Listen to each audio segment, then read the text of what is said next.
जानते हैं आज अपन टीबी के पेशेंट में जो फिक्स्ड डोज कॉम्बिनेशन रेजिमेन यानी कि एंटी ट्यूबरकुलर ड्रग चलती है उनके बारे में। ऐसा पेशेंट जिसको ट्यूबरकुलोसिस डिजीज है, उस पेशेंट में एंटी ट्यूबरकुलर ड्रग दो फेज में चलती है, जिनमें से फेज फर्स्ट होती है इंटेंसिव फेज जो कि 56 दिनों की होती है, और सेकंड फेज होती है कंटिन्यूएशन फेज जो कि 112 दिनों की होती है। दोनों के बारे में अपन जानते हैं। जब भी पेशेंट को ट्यूबरकुलोसिस पॉजिटिव आता है तो सबसे पहले इंटेंसिव फेज चलती है। ये इंटेंसिव फेज 56 दिनों तक की होती है, यानी कि इस फेज में 56 दिनों तक पेशेंट को दवाइयां दी जाती है। इस फेज में चलने वाली जो ड्रग्स होती है वो होती है HRZE4FDC, जिनमें ये एंटी ट्यूबरकुलर ड्रग के नाम है, और FDC का मतलब होता है फिक्स डोज कॉम्बिनेशन, यानी कि 4 ड्रग का कॉम्बिनेशन एक साथ पाया जाता है। ये 4 कॉम्बिनेशन वाली ड्रग ये है आइसोनियाजिड, रिफाम्पिसिन, पाइरिजिनामाइड, इथाम्बिटोल, और उनकी डोज उनके सामने है।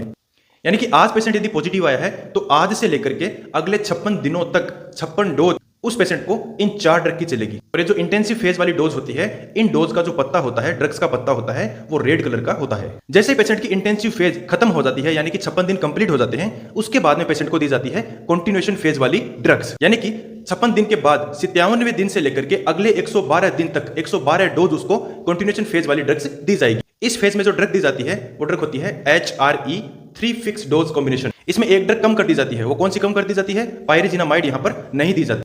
बाकी ड्रग्स दोनों में सेम है, आइसोनियाजिड, रिफाम्पिसिन और इथाम्ब्यूटोल। सीपी या फिर कंटिन्यूएशन फेज वाली ड्रग का जो पत्ता होता है वो मोस्टली ग्रीन कलर का पत्ता होता है। चाहे इंडिविजुअल में आईपी ड्रग चल रही हो, चाहे उसमें सीपी ड्रग चल रही हो, दोनों ही ड्रग को अकॉर्डिंग टू पेशेंट वेट दी जाती है। तो वेट चार्ट की बात करें, यदि इंडिविजुअल का वेट 25 to 34 kg के बीच है तो उसको 2 टेबलेट्स पर डे अपन देंगे। ये चाहे आईपी चल रही हो चाहे सीपी चल रही हो, दोनों में सेम रहेगा। यदि इंडिविजुअल का वेट 35 to 49 kg के बीच हो तो उसको 3 टेबलेट्स पर डे के हिसाब से दी जाएगी।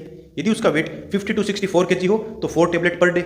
यदि वेट 65 to 75 kg के बीच हो तो उसको 5 टेबलेट पर डे, और यदि वेट मोर देन 75 kg हो तो 6 टेबलेट पर डे के हिसाब से अपन पेशेंट को देंगे।